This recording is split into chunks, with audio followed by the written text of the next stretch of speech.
Hey everyone, Duke Nougat 3D here again with another item from my collection. Today I have another mask that I am missing in pretty much entirely everything for. Today I have my Swedish and Norwegian Skyddsmask M51, or commonly known as the M51 gas mask.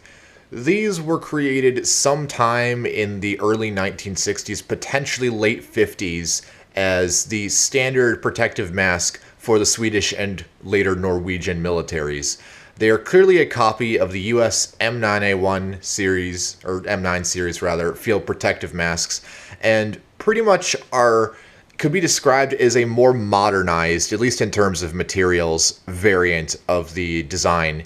The construction, the molding, pretty much all the hardware is a dead-on copy of the US M9, but however there are quite a few differences.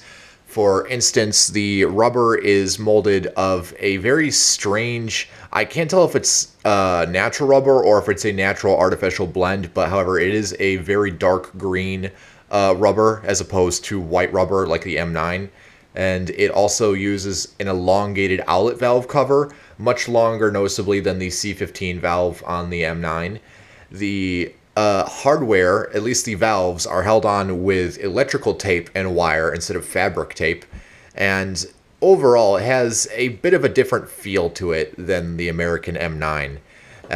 The Swedish Skyddsmask M51 was later updated with a 40mm filter thread, which seemed to be mostly used by the Norwegians, and I'm honestly unsure of if it was primarily Norwegian or if they both used the 40mm update.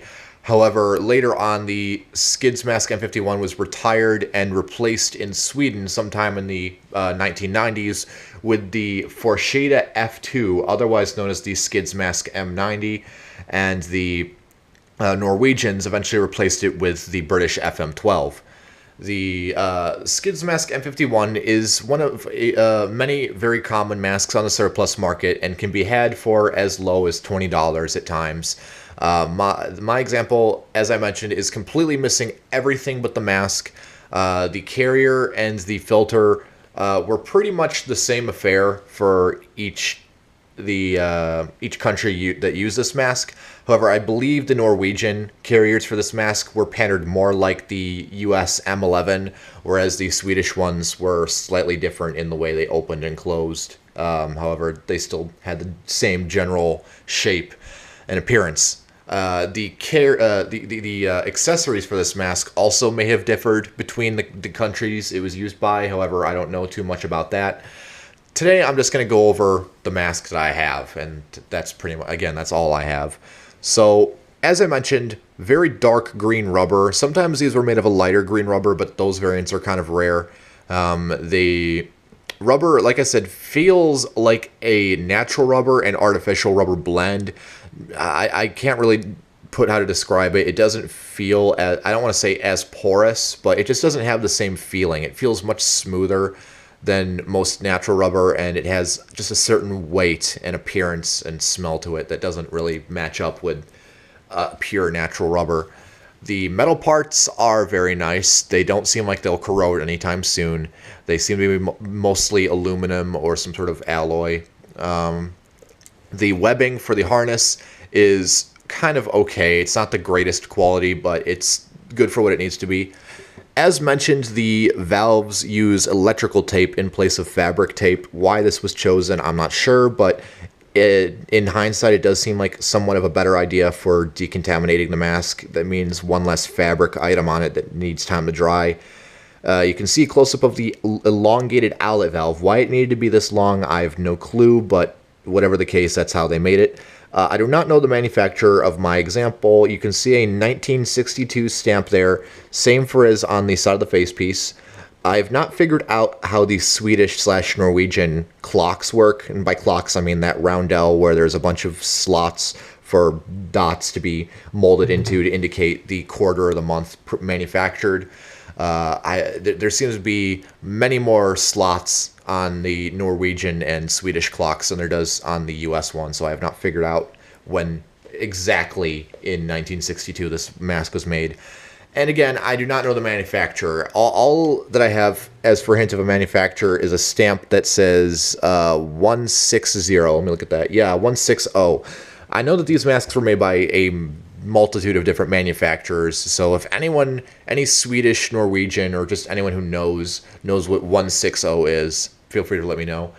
Mine clearly is the 60mm variant. The valve is also made of a green rubber.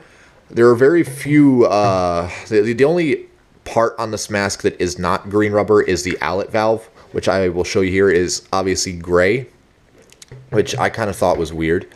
They just make everything on the mask green rubber, but they decide to make the outlet valve gray for whatever reason. I'm probably not going to bother too long with this outlet valve cover because I don't want to spend too long on one area. So flipping around to the harness in just a sec here. Let me, you know what, I'll leave it for now. The head harness is pretty much your C8, C8R1 style harness, made out of slightly cheaper elastic. Mine seems to be a bit more stretched out, so it may have felt a bit more durable when it was new, but this one's used, so I can't really say for sure. The main difference with the harness, other than the materials of the webbing, is one interesting thing is they included a nape strap like the M9 C8 harness. However, it uses a D-ring and hook rather than a lift the dot, which again is kind of an interesting detail to this mask. I don't know if these masks had their own proprietary hoods like the M9s did. I do know that they pretty much just kind of had their own accessories, and I don't think they had optical inserts. They might have, but again, I don't know too much about these masks, so feel free to let me know of any details I might be missing. The lenses here, as you can see, are pretty discolored. That is not because the lenses are dirty, but that is because the celluloid layer in between two glass plates is deteriorating and starting to discolor, so it gives off that orangish effect, and that's quite common to see on these masks. There is one last detail to go over the exterior. There's a size 2 stamp right there, which I assume is medium. So I will flip over the harness and get to the interior of this mask and also fix this outlet valve, which is really starting to test my nerves. So give me a moment here and I will go ahead and do that. I would get the filter and carrier for this mask. However, the filters for these masks seem to be a bit hard to find on their own. This is one of these masks that you really have to get as a complete set, or you're never going to be able to find what you need for it, which is kind of the sad case. Especially, and it's also very odd considering how common these masks typically are. It's just that they seem like you can't really find each individual piece of the kit on its own, except for just the masks alone.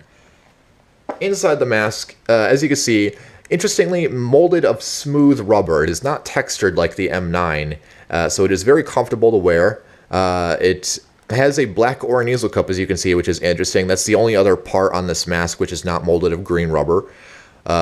Really no different than an M9, other than the lack of texturing. There is the TSO deflector system, clearly illustrated underneath each eye lens. And there are no visible markings or stamps inside the mask, except for a small triangle stamped right in between the lenses. I'm not sure what that represents, but that is there, whether or not you can actually see it. So, to wrap up the review, these are nice masks. These are, again, just short of the Finnish M61s, one of the more modernized M9 copies, in this case in terms of its materials, and it's overall a very solid mask, and I can see why the Norwegians and the Swedes used it for so long. It's just really hard to beat and really didn't need that much improvement. However, with the advent of drinking tubes and main voice emitters and, of course, non-riveted harnesses, something was bound to give eventually. So that's really all I have to say. I apologize if I kind of drew it out a bit longer than it needed to. I was just trying to search for any information I had on mind for this mask. So I hope you enjoyed. Feel free to correct me of anything I might have gotten wrong. And again, please tell me what 160 means if you know. So I'm Duke Nuka 3D. Hope you enjoyed, and I will see you all later.